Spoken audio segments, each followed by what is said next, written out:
I received this question this morning from a student who's having trouble with conditional reasoning. They wanted me to explain conditional reasoning, contrapositives, and how to identify the sufficient and necessary conditions.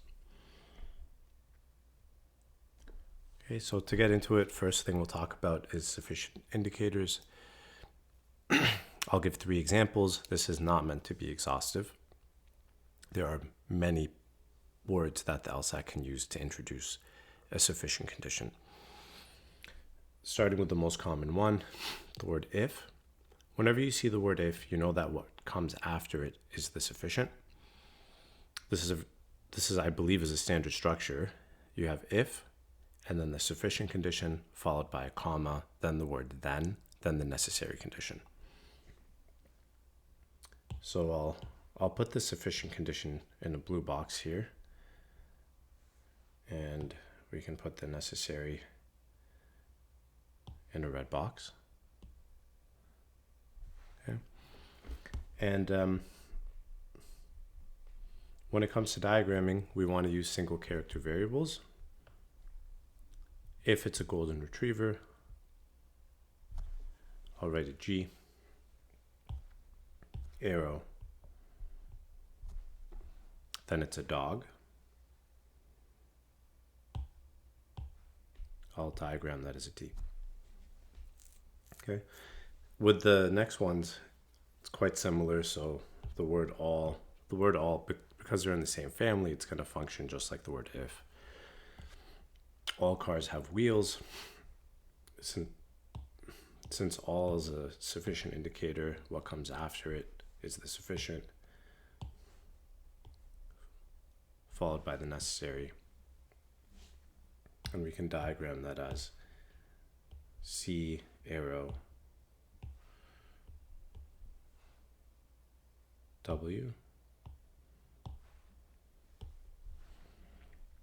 And then lastly, every senator is a politician.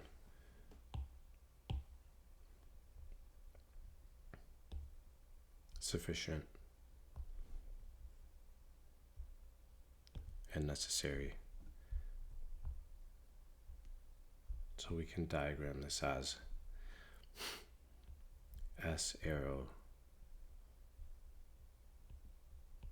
P.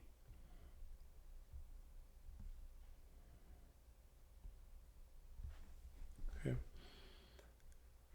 And then we have necessary indicators. Again, this is not meant to be an exhaustive list.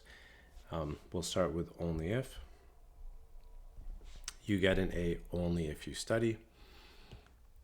Only if is a conditional indicator that introduces the necessary condition. So what comes after it is the necessary. We'll use the same coloring system here.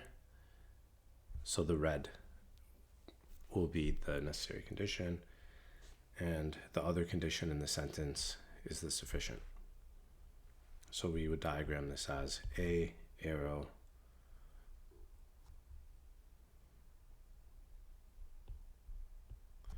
S,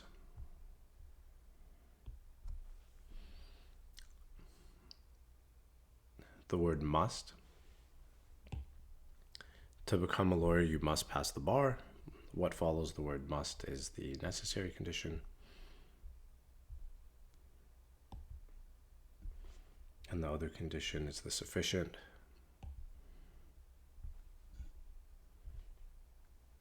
So we would diagram this as L, arrow, B. And then lastly, requires. Just like the other examples, what comes after the word requires is the necessary condition. The other one is the sufficient.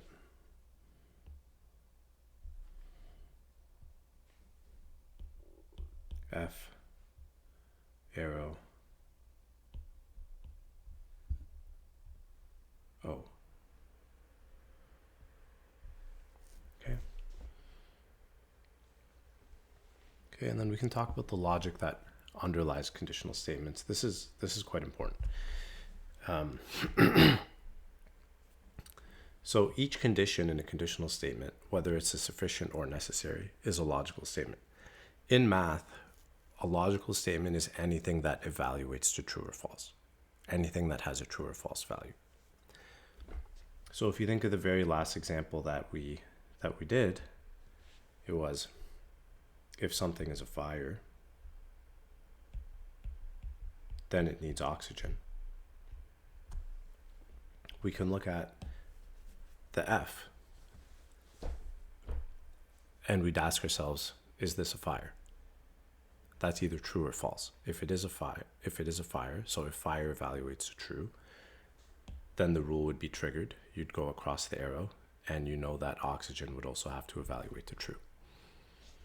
Okay, and that's what we have written here. So if the sufficient condition evaluates to true, then the rule is triggered and the necessary must also be true.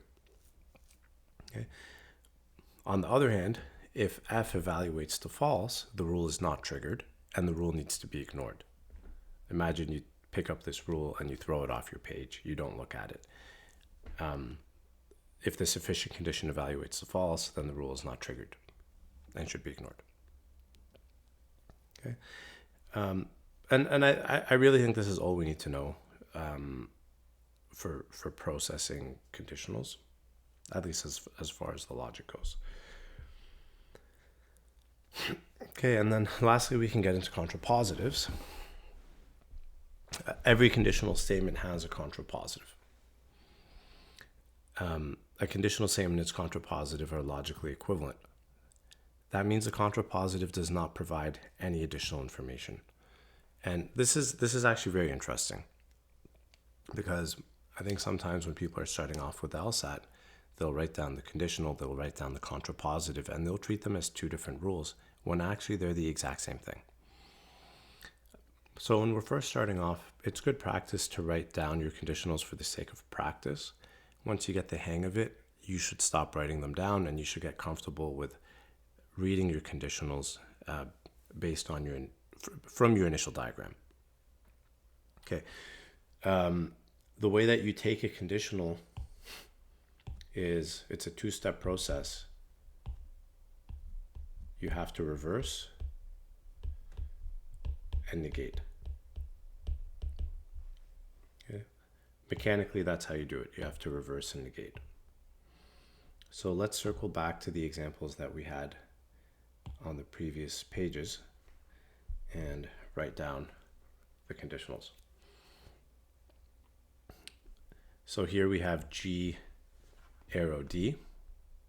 The conditional would be not D arrow, not G. So if it's not a dog, then it's not a golden retriever. The next one would be not W arrow, not C. If it doesn't have wheels, then it's not a car. And then not P arrow, not S. If you're not a politician, then you're not a senator.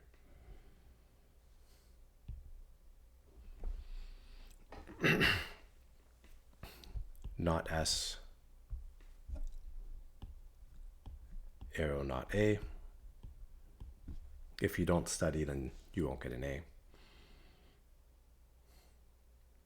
Not B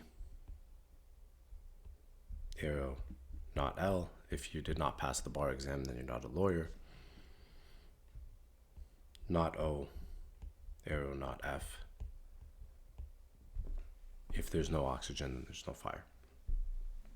Okay, well, I hope this helps. If you have any questions, feel free to leave them below.